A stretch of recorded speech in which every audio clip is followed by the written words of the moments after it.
And speaking of young, 3,500 jobs going there in the cherry orchards there in the next 4 weeks. So if people watching this, knowing that they're looking for work, there are many jobs out in regional Australia, Peter. 45,600 identified by the Regional Australia Institute just last week. We want to get those people off the coast into the hinterland, into the regional areas and taking up those jobs.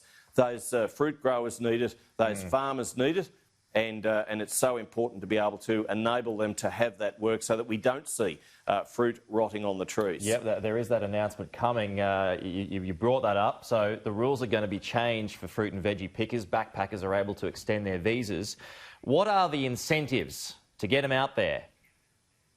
Well, there's an incentive there already for the tax-free threshold has been moved so that they can actually pick the fruit and they don't have to pay a cent until they reach a certain threshold. So there's money to be made, and what's the that best form threshold? of welfare, $300 $300, $300, yeah, but it's $300 they wouldn't have had. Well, yeah, and it's $300 that they wouldn't have had, and then they can earn good money. They can stay longer with the one employer. And for those backpackers who are facing the end of their visas, well, they can stay for another 12 months. So there's good incentives for Australians, good incentives for those overseas holiday makers, and of course we're going to step up the Pacific program too, because we want that Pacific labour force to be able to have the incentive to come here, to have a good job, get decent pay, and then provide more for their families when they go back home. Will there be extra incentives? Will there be relocation costs? What about food and accommodation? Will that all be included, or is that something that they'll have to pay?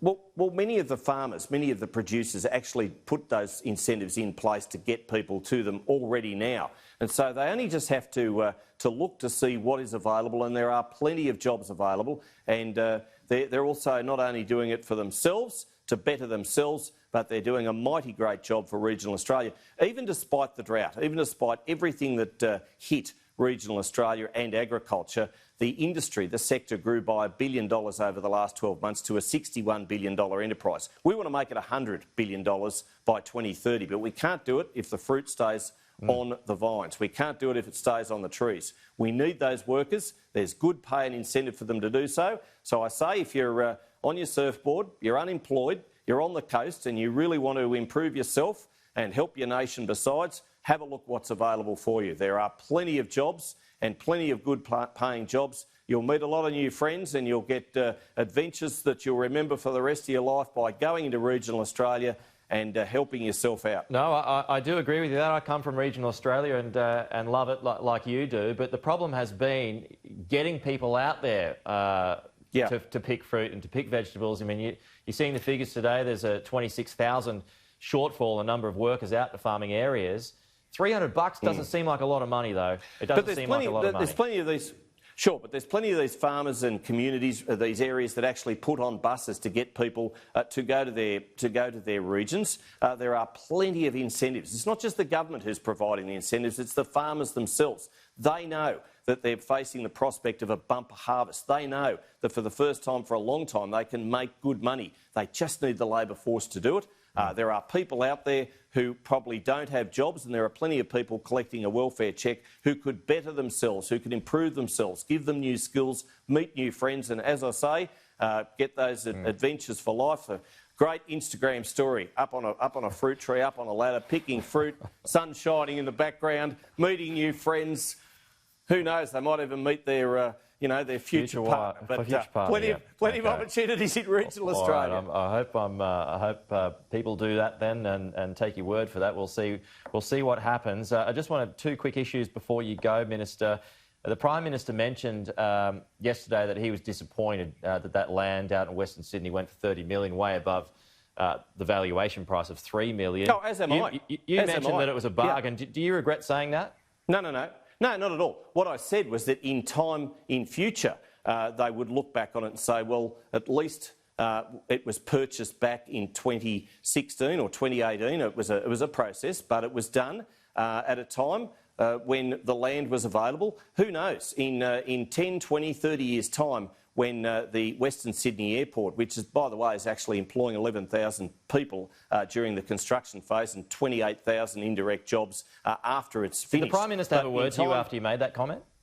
No, not at all. Not at all. Because we know that we know that it is going to expand. And if there's one letter that I get probably more often than most, it's people complaining about the encroachment of residential areas onto airstrips, onto airports. And we know that if that land has been set aside for the future, well, we won't have that concern.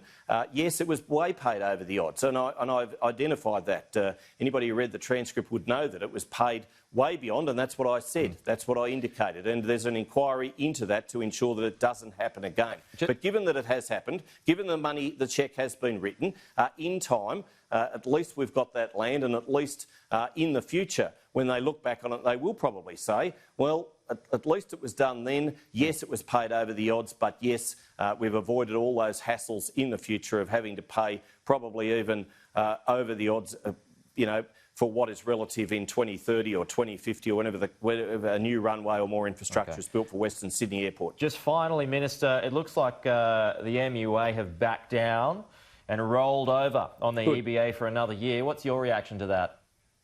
Well, Anthony Albanese didn't roll over. He didn't come out and criticise. He didn't say that this should have been resolved ages ago. He didn't call the MUA out for holding up those 38 ships and those 100,000 containers. Good Labor leaders in the past did. They intervened. They criticised. They said this should not happen. Anthony Albanese, I know he's doing a bit of a speech today, talking down Australia again. We're here to talk up Australia. I've got $135 million on the table for regional Australia again today, backing up the money that we spent on regional aviation. Announced that just on Monday. We're talking up Australia. This is a global pandemic. This is a recession brought about by global conditions. Here we've got Anthony Albanese and his Labor crew talking down our nation, and I say shame on them.